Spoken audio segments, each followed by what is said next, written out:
How to log out from LinkedIn mobile app. Firstly, you have to install it from your Play Store. Now open it on your Android. We are going to log out from LinkedIn. Move to the me icon, that is profile, and click here the settings option. This type of screen will appear before the logging out your LinkedIn account. Just make sure watch the complete video and follow each step carefully to avoid forgetting anything and making mistake. You can see at the second last there is an option of sign out. Just you have to click on it. In this way your account will be click on sign, remember, and sign out. In this way that account will be signed out. Thank you so much. This whole procedure is for Android as well as for iPhone.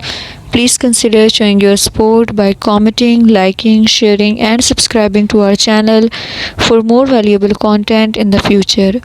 Your engagement is highly appreciated. I wish you very good luck. Thanks.